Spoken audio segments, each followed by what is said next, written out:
Hello, my friend. You know that you get things wrong every day. You just react too strongly, or you misinterpret what has been said to you or what has been done to you. You get things out of proportion. You get things out of perspective. You lose track of who you are. You don't do the things you set yourself the task to accomplish. Things go wrong. New things come in from the side, out of the blue sky. Disasters happen. Difficulties are thrown at you. It feels as if every day is absolutely full of obstacles and you fall at the first obstacle every day and start to despair about yourself and about life. But my friend, that's not how you will solve any of these problems at all. It is by remembering that these wrongs, this feeling of bewilderment, these mistakes, these feelings of ignorance and misunderstanding and helplessness and hopelessness, it is all of that that is the task of life. It is the very condition for you becoming awakened. When you can fool yourself into the belief that everything is fine and dandy and, you're just going to have a cozy time and you're just going to exempt yourself from the difficult tasks, or you're just going to try and forget about the problems.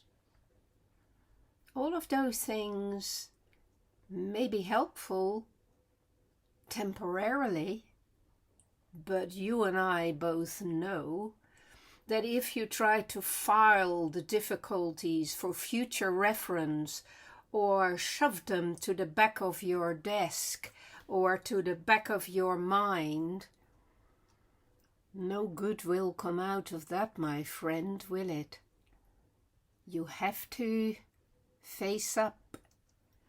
You have to step up. You have to connect. You have to commit to life. You have to take on the difficulties.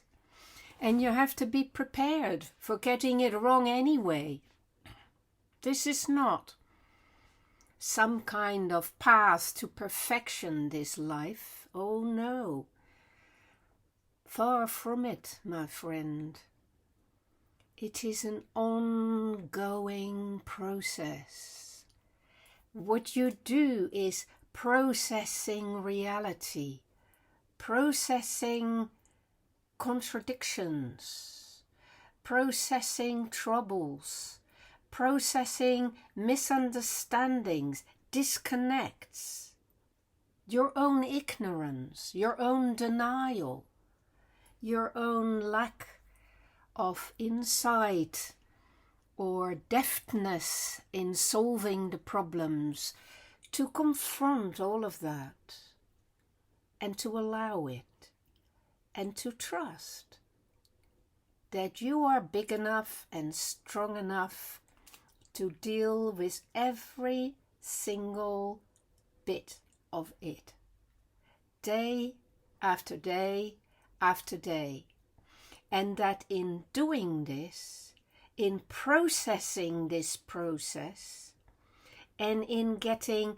better at it, and in getting quite interested in it and playing with it, you become alive in a new, much more vital way. Because now you are no longer trying to pull the wool over your own eyes as you were doing. You are no longer deceiving yourself quite as much.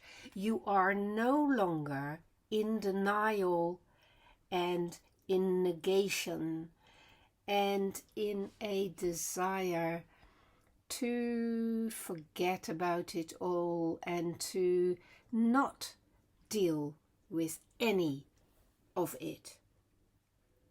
For isn't that exactly what you do much of the time? Not dealing with any of it, simply bemoaning that it is hard and that it's gone wrong and that it isn't easy and that you don't know yet how you're going to sort it out.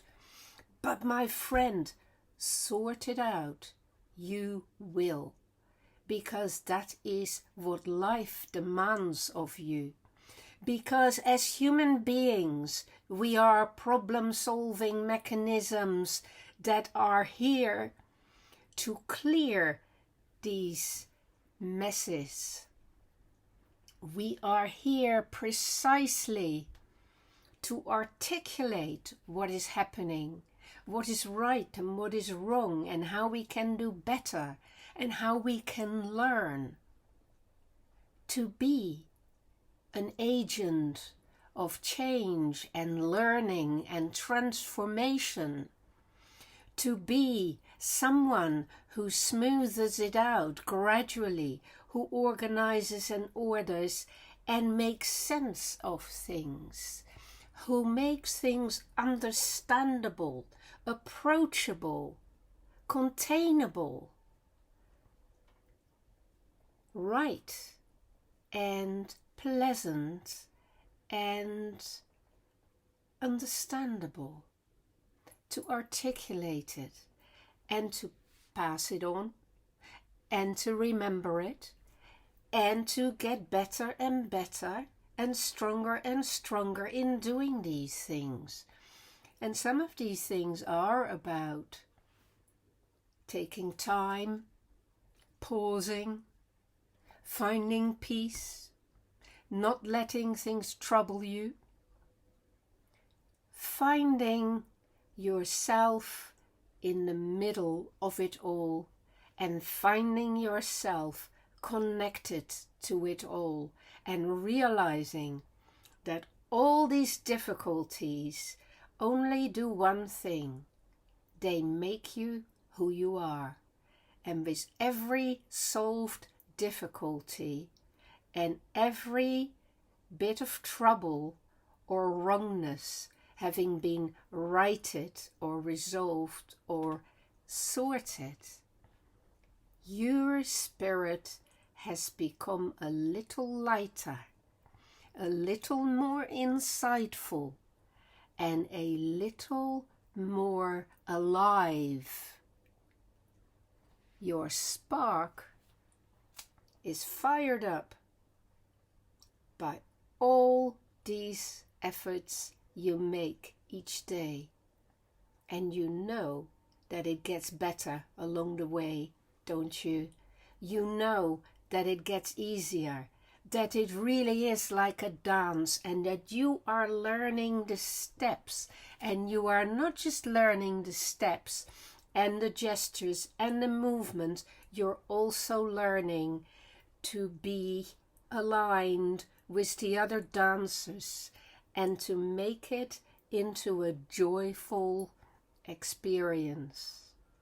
Something that becomes smoother as you get more at ease with it, and it pleases you, and it doesn't distress you any longer or frighten you any longer, because you're in the know, and because you know that it feels good to be alive and solve all these problems and go through your troubles.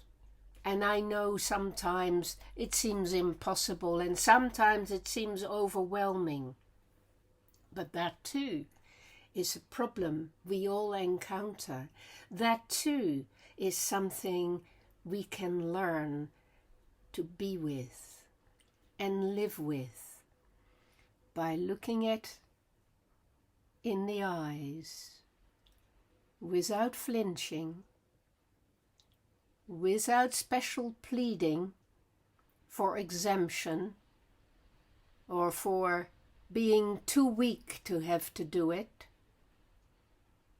Without any of that, my friend, you will learn about how it works, and you will start enjoying each day of your life, because each day is a new opportunity to understand this a bit better and to practice it and to play with it and to basically enjoy this time of your life, because it won't last forever. So make the most of that day, make the most of that difficulty, and you will find it eases up on you before you know it. Be well, my friend. Give yourself a hug. Breathe deeply, and you'll be fine. Just fine.